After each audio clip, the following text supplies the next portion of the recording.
All right, and we are rolling. So, first off, hello. I talk a lot, so I'm gonna try to just jump into what I want to talk about. This is just an update on my fight journey and my last 3 fights and the things that I've worked on and the progress and just some experiences stuff. So, my first fight after COVID was against Kunkla at Max Muay Thai. All these fights have been at Max.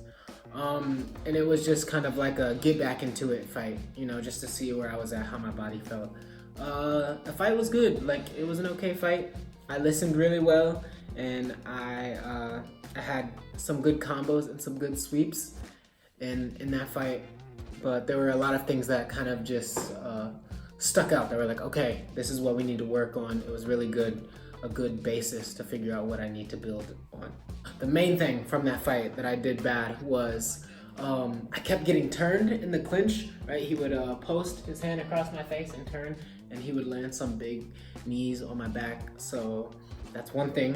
My frame, my what I want to talk to you guys about, the Thais call it ruup, right? Ruup, Thai ruup means a picture in Thai, and in Muay Thai, your ruup is it's like your frame and your form and how you hold yourself, pretty much. Oh, that's a good way to say it.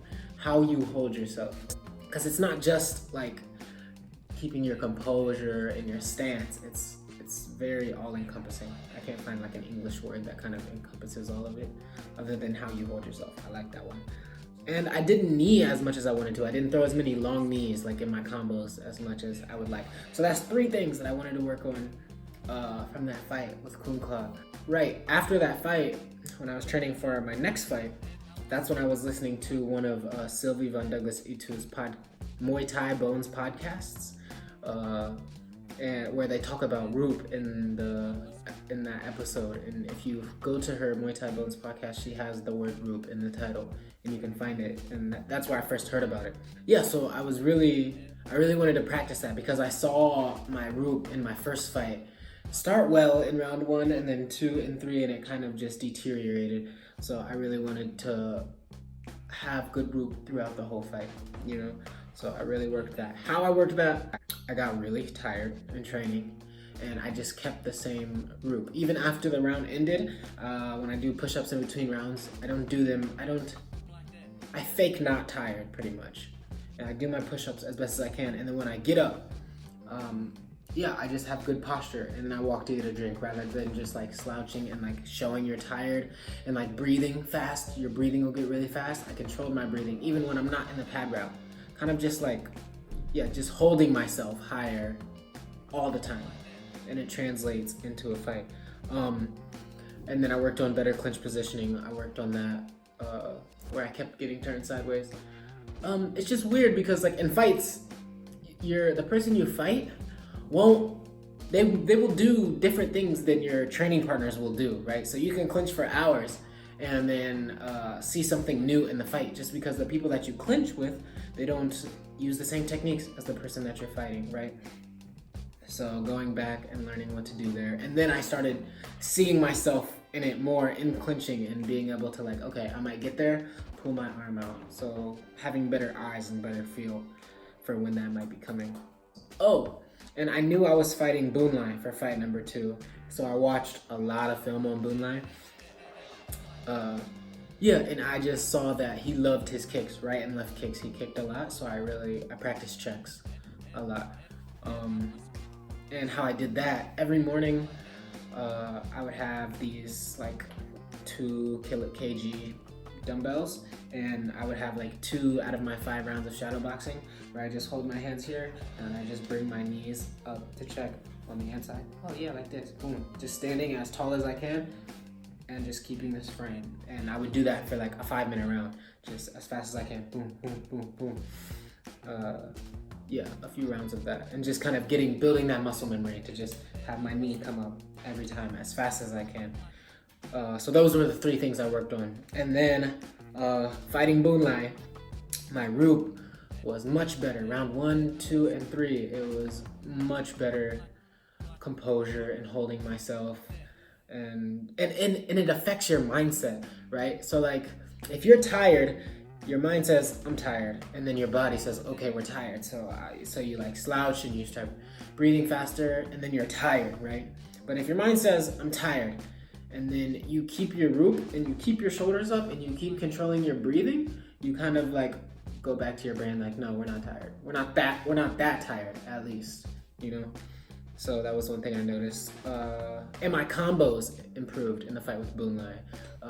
Using my punches, long punches, and straight knees more, which that made me happy. Not as much as I wanted to. I didn't use them as much as I wanted to, but it was better. Then, so I really want to brought up ruup, and then I want to bring up the next thing, nin, which after my fight with Boonlion, I got back to training. I was talking with Krusak, and he's just like, oh, your knees, like they just have no nin. And this part of when I make the video, I'm gonna have like the part where I'm fighting Boonlion down somewhere here, or maybe here, I don't know. But where I was throwing these consecutive knees, bam, bam, bam, and there was just no nin, which nin literally means emphasis, right?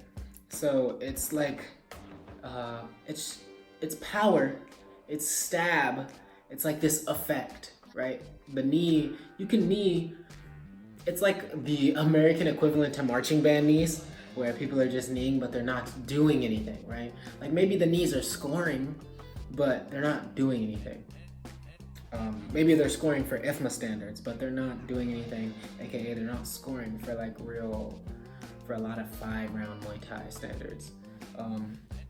So, and how I practiced that, he just had me do a basic bag drill that we always do, but just with the nin in mind, and where you turn the bag and you push the bag off your forearms, and then you pull the bag into you as you knee, and you're kind of just, it's not just you're kneeing forward, you're also pulling whatever you're kneeing into you. So it's just kind of like crab like this. I'm gonna zoom in on my hands right here. Yeah. Yeah, and then, yeah, so nin, and I'm still learning that, right?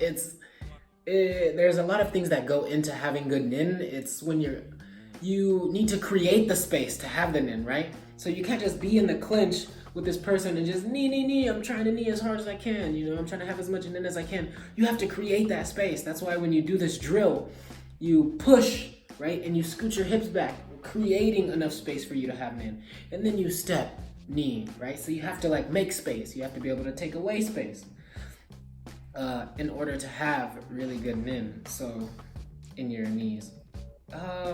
Yeah, and then I fought Thomas Sorchaichun.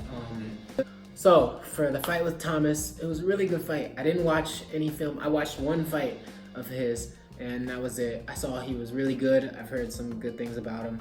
So I was just like, okay, I just want to deal with whatever comes when it comes. I don't really like watching much film on people. I feel like it makes me think a lot more.